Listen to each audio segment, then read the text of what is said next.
The water is still sloshing, not in the tub, but in your mind. It sloshes over the marble lip, a tiny tsunami breaking on the bathhouse floor, and with it, a single, world-breaking thought. The water level rises, displaced by the weight of your own body. A body that suddenly feels utterly weightless. You're out of the bath now, the cold air of the public balneon in Syracuse hitting your skin, but you don't feel it. You are running. The cobblestones of the Neapolis quarter are slick and uneven under your bare feet. People shout, "A baker." His hands white with flour. Stares as you pass. Children stop their games with knucklebones to point. You're a blur of wild gray hair and dripping skin. A 70-year-old man, naked and screaming through the capital of Magna Graecia. You are screaming one word. Eureka. I have found it. The sound tears from your throat, raw and triumphant. It's the year 250 BC. You are Archimedes of Syracuse, the greatest mind of the Hellenistic world, and you have just stumbled upon a law of the universe. The problem that has tormented you for weeks is shattered. King Hero II, your cousin, your patron, gave you a task that seemed impossible. A new crown, a masterpiece meant to honor the gods, was delivered by a royal goldsmith. Hero provided the exact weight of pure gold, but a suspicion, a worm of doubt, had entered the king's mind. The crown weighed correctly, yes, but was it pure gold? Or had the craftsman siphoned off some of the precious metal, replacing it with an equal weight of cheaper silver, hidden beneath the gleaming surface? Melt it down, the king's advisors had said. But that would destroy the exquisite workmanship. Find a way, Hero had commanded you, Archimedes. Find a way to prove its purity without harming a single golden leaf. And you, the man who boasted he could move the earth with a lever if given a place to stand, were stumped. Until today. Until the bath. Until the water spilled over, you burst through the door of your home, a modest dwelling for a man of your reputation, leaving wet footprints on the mosaic floor. Your servants, accustomed to your eccentricities, barely flinch. You ignore them. Your mind a whirlwind of implications. The principle is so simple, so elegant, it's almost laughable. An object submerged in a fluid is buoyed up by a force equal to the weight of the fluid it displaces. It's not just about floating or sinking. It's about density, mass per unit of volume. A kilogram of gold takes up less space than a kilogram of silver because gold is denser. So, if the crown is part silver, it has to be bulkier to match the weight of the pure gold Hero supplied. It will displace more water than an equal weight of pure gold. The idea is so perfect, so complete. It feels less like an invention and more like a memory of a cosmic truth you had somehow forgotten. You need to test it. Now, you bark orders. A basin, 2 of them. A scale, the most precise one you own. The one you use for measuring celestial model components. And metal. Bring me gold. Bring me silver. The same weight. Exactly the same weight. Your assistants scramble. They know this look in your eyes, the fire of a mind on the verge of tearing another secret from the gods. This is the look that gave the world the compound pulley, the endless screw, the hydraulic organ. The first objects arrive, a small gold bar from your personal stores, and a silver ingot borrowed from a nearby silversmith. You place them on the delicate balance scale. One pan holds the gold, the other holds the silver. You adjust them meticulously, adding and scraping away tiny shavings of silver until the beam is perfectly, undeniably level. 2 different metals, 2 different substances, but one identical weight. This is the core of Hiro's problem. Now for the proof. You fill 2 identical clay basins with water, right to the absolute brim, so that a single drop will cause a spill. You place each basin inside a larger, empty bowl to catch the overflow. This is your laboratory, the streets of Syracuse. The grumbling of the Carthaginian threat across the sea, the petty politics of Hero's court, it all fades away. There is only the scale, the metal, and the water. You take a breath. With a steady hand, you take the gold bar. You slowly, carefully submerge it in the first basin. Water spills over the edge, collected in the larger bowl below. You wait until the last drop has fallen. Then, you repeat the process with the silver ingot in the second basin. More water spills over, visibly more. Your heart hammers against your ribs. You knew it would be so. But seeing it, seeing the physical manifestation of the principle, is like hearing the universe whisper its own language. Now, to measure. You don't have standardized volume containers like we do. You have to improvise. You pour the collected overflow water from each bowl into identical, narrow-necked amphorae. The water displaced by the gold reaches a certain mark you scratch into the clay. The water displaced by the silver rises higher. The difference is clear. The silver, being less dense, needed more volume to equal the gold's weight. and so it pushed aside more water. The fraud of the goldsmith is no longer a suspicion. It is a demonstrable fact, a number waiting to be calculated. You can already see the final presentation to the king. 3 objects: the crown, a lump of pure gold weighing exactly the same as the crown, and a lump of pure silver, also weighing the same. You will submerge the gold, measure the water it displaces, then you will submerge the silver and measure its displacement, which will be greater. Finally, you will submerge the crown itself. If it displaces the same amount of water as the pure gold, the goldsmith is an honest man. But if it displaces more water, somewhere between the volume of the gold and the silver, then it is a mixture. The amount of extra water will tell you exactly how much silver lies hidden within Hero's glorious tribute to the gods. You laugh. A booming sound that startles a pigeon on your windowsill. The goldsmith is a dead man, but your mind has already left the poor, doomed craftsman behind. The crown is a triviality, a parlor trick. The principle is everything. This is not just a tool for uncovering fraud. It's a tool for uncovering the cosmos. For the first time, you have a way to precisely measure the volume of any irregular solid, a problem that has vexed mathematicians for centuries. You can calculate the volume of a stone, a statue, a human heart, and if you can measure volume, you can understand density. And density is a fundamental property of matter. You have stumbled upon a key that unlocks the physical properties of the world. You go to your sand tray, the smooth surface, your canvas for thought. You're no longer thinking about the king. You are thinking about the universe. You begin to sketch, not just the crown experiment, but the pure geometry of it. You are formulating the law. A body immersed in a fluid experiences an upward force, equal to the weight of the fluid it displaces. This explains everything.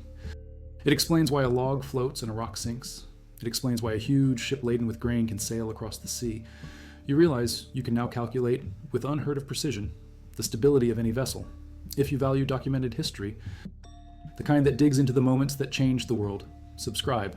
It's the best way to support our work. Also comment from which city you're hearing this from. The account of this Eureka moment comes down to us primarily from the Roman architect and engineer Vitruvius, writing in his work De Architectura, nearly 2 centuries after the event. Plutarch, in his biography of the Roman general Marcellus, and Livy, in his history of Rome, provide extensive details on Archimedes' war machines, confirming his central role in the defense of Syracuse.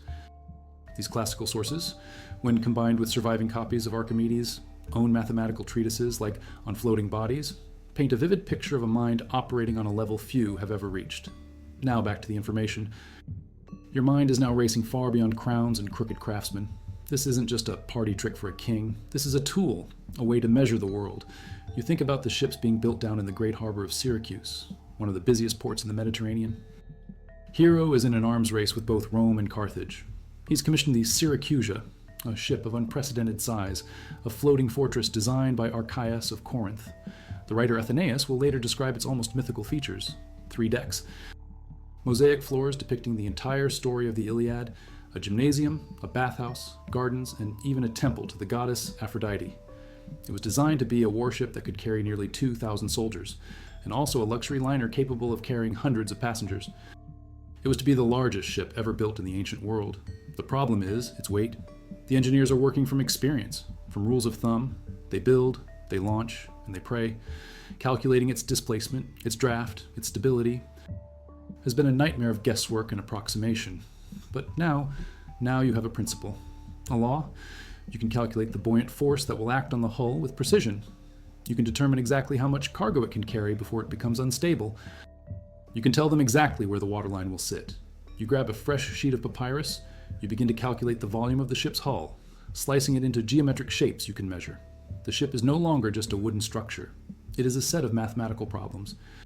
You can change the very nature of naval warfare and trade. You feel a familiar itch, the same one you felt when you perfected the lever. You famously said, "Give me a place to stand, and I will move the world." People thought it was a boast. It was not. It was a statement of fact. A simple, beautiful equation of force and distance. This principle of buoyancy is the same. It's a lever, but the fulcrum is the water itself. Your thoughts turn from the sea to the land. For years, you have been perfecting another device, one born from a visit to Egypt. You saw the farmers toiling, lifting water from the Nile to their irrigation channels, a backbreaking, inefficient process using buckets on levers. You came back to Syracuse and built what they now call the Archimedes screw, a simple, elegant machine, a screw-shaped surface inside a cylinder. Turn the handle at the top and water is drawn up the tube, defying gravity. It's being used all over Sicily to drain mines and irrigate fields, but you know it can be better. The efficiency depends on the precise angle of the screw, the volume of each chamber.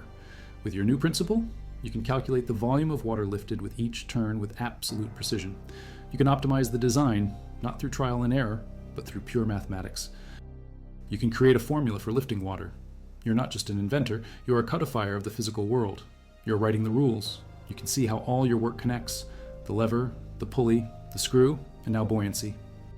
They are all expressions of the same underlying mechanical and mathematical laws. You're not just inventing things, you are uncovering a system that governs everything. The sun is setting over Syracuse. The orange light catches the temple of Athena on the island of Ortygia, the ancient heart of the city. For most of your 70 years, the city has been at peace, a prosperous Greek hub of culture and science, navigating the treacherous currents between the two behemoths, fighting for control of the world, Rome to the north and Carthage to the south. Hero II has been a master of this dangerous diplomacy, switching allegiances, playing one power against the other. But you know this peace is fragile. You have seen the Roman triremes and the Carthaginian quinqueremes. You know that one day they will come for Syracuse. Hero, for all his political skill, understands that the ultimate arbiter is force. That is why he funds your work. The levers, the pulleys, the cranes, they are not just for building temples. You've designed massive cranes capable of lifting ships out of the water, based on the same compound pulley systems. You have been sketching ideas for other applications, weapons. You're a man of peace, a lover of pure mathematics, of the abstract beauty of spheres and cylinders. You would rather spend your days calculating the ratio of a circle's circumference to its diameter, a number you have painstakingly narrowed down to be between 3 and 1071sts and 3 and 1/7. But you are also a citizen of Syracuse, and your city will need you. A servant brings food, bread and olives and watered wine, but you barely notice. You are scribbling, not on expensive papyrus, but on sand. You have a shallow tray of fine sand on a table in your study. It is your blackboard, your scratch pad. You wipe it smooth and begin to draw. Circles, triangles, arcs. You are trying to articulate the buoyant force mathematically. You're moving from a physical observation to a universal theorem. You call it Proposition 7 in what will become your treatise on floating bodies. You write, a solid heavier than a fluid will, if placed in it, descend to the bottom of the fluid, and the solid will, when weighed in the fluid, be lighter than its true weight by the weight of the fluid displaced. It is the law, stark and beautiful. You then move to Proposition 5, the core of your discovery. Any floating object displaces its own weight of fluid. It explains why a massive wooden ship floats, while a tiny pebble sinks.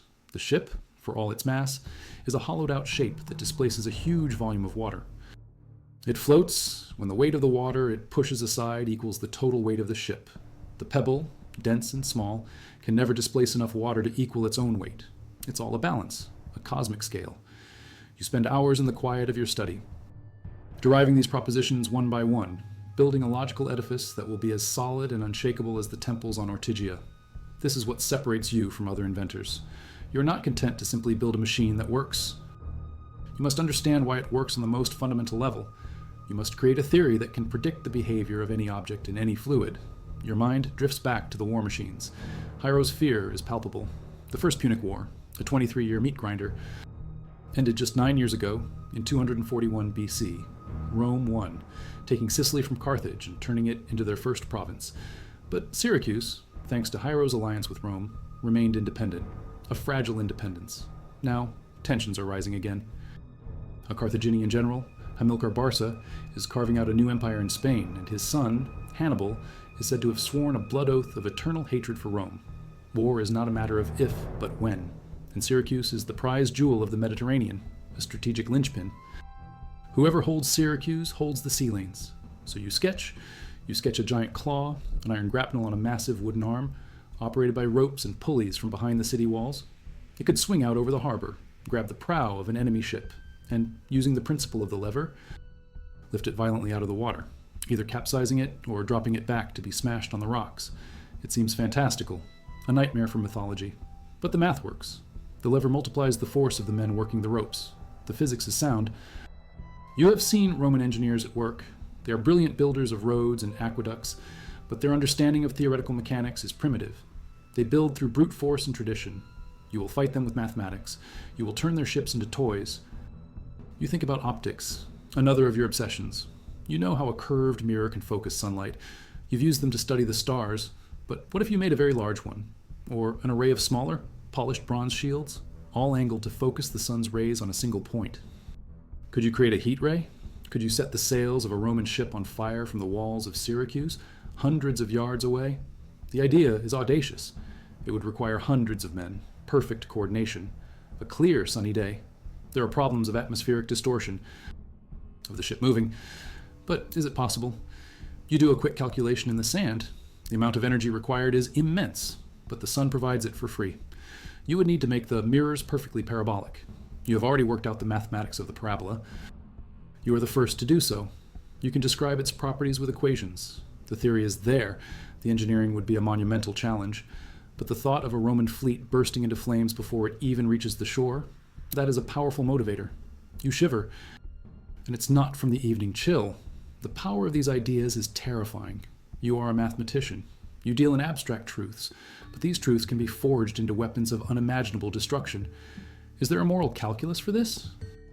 A formula to weigh the defense of your home against the slaughter you could unleash? There is no answer in your numbers.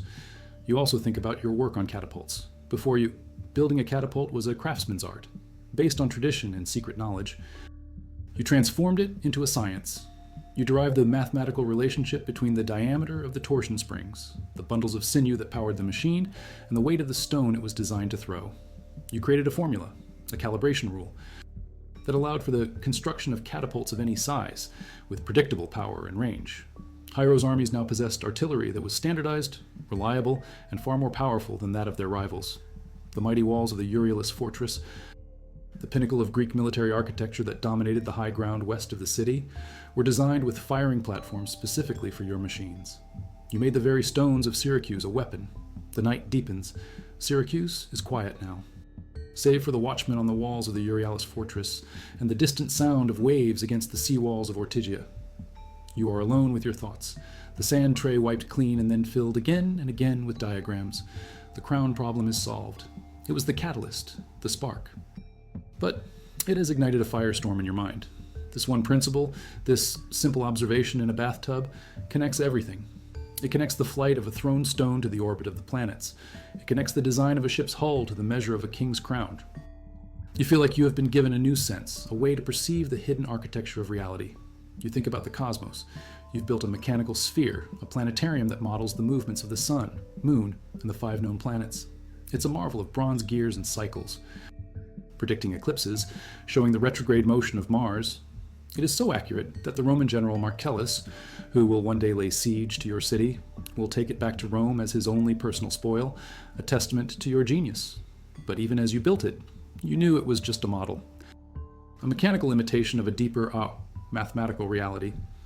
You wrote a treatise called The Sand Reckoner, an attempt to calculate the number of grains of sand it would take to fill the entire universe. To even begin, you had to refute the common idea that the universe was small, that the stars were fixed to a nearby sphere. You proposed a heliocentric model, following the philosopher Aristarchus of Samos, where the Earth orbits the Sun, and you calculated that the universe was vastly larger than anyone had ever imagined. To count the sand, you had to invent a new system of numbers, a way to handle exponents, to express quantities far beyond the simple notation of the Greeks.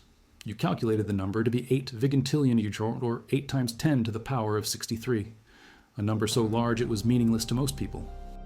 But it was not meaningless to you. It was a demonstration that the human mind, through the language of mathematics, could grasp the scale of the cosmos. And this new principle of buoyancy feels the same. It is another letter in the alphabet of the universe. You are not just a tinkerer, an inventor of clever gadgets. You are a natural philosopher, a physicist. You are trying to read the book of nature, and you are slowly, painstakingly learning its grammar. The joy you feel is profound, far deeper than the simple pleasure of solving a puzzle for a king. It is the joy of understanding, the joy of seeing a piece of the grand design. You think about your correspondence with the other great minds of your time, Dositheus of Pelusium, Conon of Samos, Eratosthenes of Cyrene, the head of the Library of Alexandria. You send your proofs to them in letters, challenging them to find flaws, sharing your discoveries. It is a dialogue across the sea, a community of minds dedicated to this pursuit of knowledge. You must write to them. You must explain what you have found. You will start with the crown. As a charming anecdote, and then you will lay out the axioms and the propositions, the cold, hard, irrefutable logic of it. You will call it On Floating Bodies, Book 1. This is how knowledge advances, not in a single scream of Eureka, but in the patient, rigorous work that follows.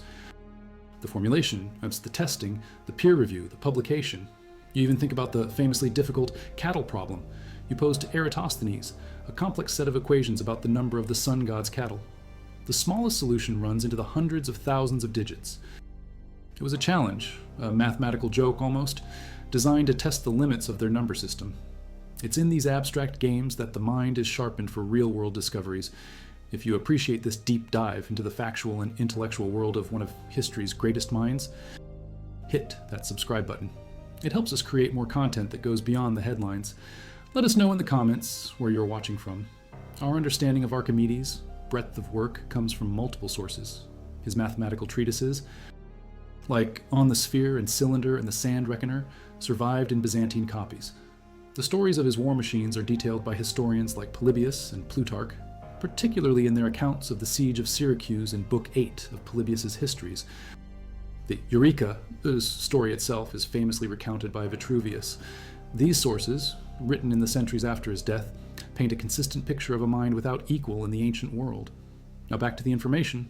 The first light of dawn is creeping into your study. You have not slept. Your body is weary. The aches of a 70-year-old man making themselves known. But your mind is still on fire.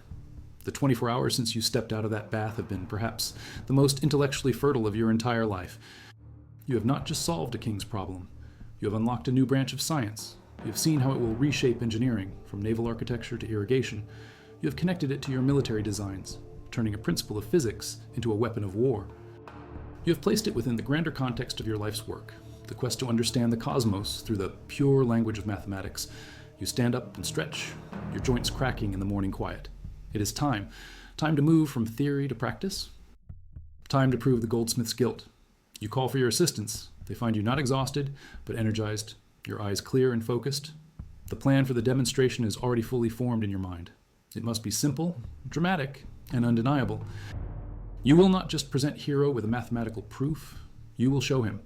You instruct your assistants to build a delicate wooden frame over a large basin of water. From the frame, a balance scale will be suspended. You will first take the lump of pure gold Hero provided, the one that is supposed to be identical in weight to the crown. You will place it on one pan of the scale. On the other pan, you will place the golden crown itself. In the air, they balance perfectly, proving they have the same weight. The court will murmur. The goldsmith, who will be present, will smile smugly. But then, you will lower the entire apparatus, so that both the crown and the gold ingot are submerged in the water. And in that moment, the laws of physics will become the king's executioner. The balance will tip. The crown, being bulkier due to the hidden, less dense silver ore, will displace more water. It will be buoyed up by a greater force. It will suddenly become lighter than the pure gold ingot. The pan holding the crown will rise. The fraud will be revealed for the entire court to see, not through argument, but through the silent and impartial judgment of water. It is theater. It is science. It is justice. As your assistants begin constructing the apparatus, you take a moment to walk out into your garden. The air is cool and smells of salt from the nearby sea. You look east, towards Greece, towards Alexandria, the centers of learning. You are, in many ways, isolated here in Sicily, a frontier of the Greek world, but your mind has never been bound by geography. Your letters, your treatises, they are your ships, carrying your ideas across the Mediterranean. You wonder how Eratosthenes will react to your proof. He is the man who calculated the circumference of the earth with astounding accuracy, using nothing but a stick, a well, and the sun. He will understand. He will appreciate the elegance of it. He will probably send back a letter with a dozen challenging questions that will force you to refine your thinking even further. This is the part you truly love, the dialogue, the shared struggle for understanding. Your thoughts are interrupted by the sound of marching. A small detachment of Hero's personal guard is coming down the street. It is a reminder of the world you live in, the world of kings and soldiers, of power and intrigue. Hero is not a philosopher. He is a pragmatist. He values you for your utility. You build his engines of war, solve his practical problems, and enhance his reputation. Your genius is an instrument of his statecraft. You do not resent this. It is the price of patronage, the price of being left alone to think. As long as you are useful to Hero, you have the freedom and the resources to pursue your own passions. The crown problem was a test, but it was also an opportunity. Your dramatic solution will not only expose a common criminal, it will elevate your own standing. It will reinforce the idea that Archimedes is a man who can do the impossible. In a world teetering on the brink of another massive war, that is a valuable reputation to have. You oversee the final preparations for the demonstration. Every detail must be perfect. The basins must be identical. The water must be still. The scale must be balanced to a hair's breadth. You are a mathematician, and you demand precision. While your assistants work, your mind is already leaping ahead to the next problem. You have been thinking about levers and centers of gravity. You believe you can devise a method to find the center of gravity of any two-dimensional shape, no matter how complex. You will call it the method of exhaustion. You will slice the shape into an infinite number of infinitesimally small strips and balance their forces. It is the beginning of a new kind of mathematics, a precursor to what will one day be called integral calculus. It is a concept so advanced, so far ahead of its time, that it will not be fully understood or surpassed for nearly 2,000 years. You are not just solving problems, you are creating entire new fields of inquiry. The bathhouse discovery was a key, but you have a whole building full of locked doors to open. The summons from the palace arrives late in the afternoon. King Hero II is ready for you. The court is assembled. The accused goldsmith is there, looking pale and nervous.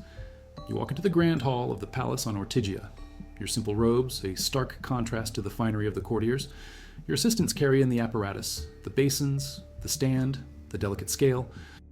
You are calm. You have the unshakable confidence of a man who is backed not by an army, but by a law of nature. You begin the demonstration. You speak simply, without jargon, explaining the principles of weight and volume, just as you had planned. You show the court that the crown and the gold ingot have the same weight in the air. The scale is perfectly balanced. A tense silence falls over the room. The goldsmith forces a smile. Then, under your direction, the scale is lowered into the water. The effect is instantaneous and dramatic. The balance tips. The side with the crown rises sharply, as if pulled by an invisible hand. There are gasps from the crowd. The king's face is like stone. The goldsmith's face crumbles. He knows he is caught. There is no appeal from this verdict. The water does not lie. The universe has testified against him. You step back and let the scene unfold. Hero gives a curt nod to his guards. The goldsmith is dragged away, shouting his innocence, but no one is listening. The evidence was irrefutable. You have done your duty for your king. But as you watch the guards haul the condemned man away, you feel no elation, no sense of victory. The solution was the victory. The moment of understanding in the bath, the frantic scribbling in the sand, the elegant dance of logic and proof, that was the prize. This is just an epilogue. A messy, human affair of crime and punishment. Hero, however, sees it differently. He claps you on the shoulder, his eyes gleaming. He is not just pleased, he is impressed. He sees not just a solved puzzle, but a powerful new tool. That evening, he summons you to a private chamber. There are no courtiers, just the two of you with a map of Sicily spread on a table. He points to the Straits of Messina. Oh, the Romans, he says, his voice low, are building a new fleet, bigger than before. They say it is to combat piracy. I do not believe them. He looks at you, his gaze intense. The crown was a trifle. Your mind is the true treasure of Syracuse. I need that mind, Archimedes. I need you to make our city impregnable.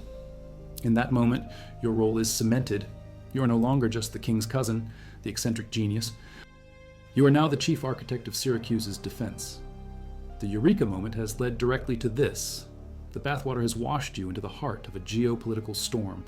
Your war machine sketches are no longer theoretical exercises. They are now state projects. Your mind is already elsewhere. It is back in your study, with the endless problems of geometry and physics. It is in the shipyards, contemplating the colossal hull of the Syracusia. It is on the city walls, imagining the arcs of your catapults and the burning gaze of your mirrors. The 24 hours that began with a shout of Eureka are ending. You came out of the water and saw the world differently. You saw the invisible forces that shape our reality, the mathematical symphony playing just beneath the surface of things. You are Archimedes of Syracuse. And you have a universe to measure.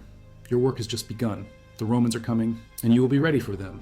When their general, Marcellus, finally takes Syracuse after a brutal 2-year siege, he will give a specific order: find Archimedes and bring him to me unharmed. He holds you in the highest esteem. But a Roman soldier, ignorant of who you are, will find you in your garden, once again drawing circles in the sand. When you tell him to wait, Do not disturb your diagram. The soldier will cut you down. Your last words will not be a plea for your life, but a defense of your work. Do not disturb my circles. Even in death, you are a mathematician. Your body will be buried in Syracuse, your tomb marked, as you had requested, with a carving of a sphere inscribed within a cylinder, a representation of your proudest discovery. The formula for their respective volumes and surface areas. You prove the ratio between them is 2 to 3, a perfect, eternal truth, outlasting the empires of both Rome and Carthage.